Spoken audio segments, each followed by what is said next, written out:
থেকে বেরোতে দেরি হয়েছিল কেন? ওই ম্যাডাম ঘুম থেকে উঠতে দেরি হয়েছিল তাই।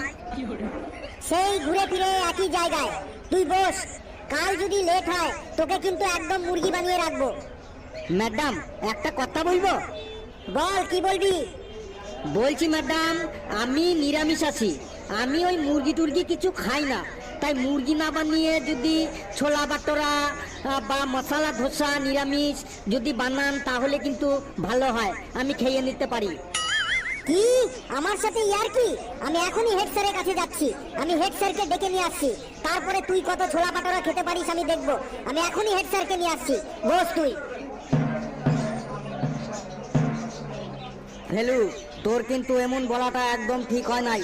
তোর জন্য আজকে আমরা ক্লাসে সবাই কিন্তু মার খাবো। তুই কিন্তু এমন করাটা তোর কিন্তু ঠিক হইল না ফেলু। ক্লাসের শেষে কিন্তু তোরে আমরা দেখে নেবো।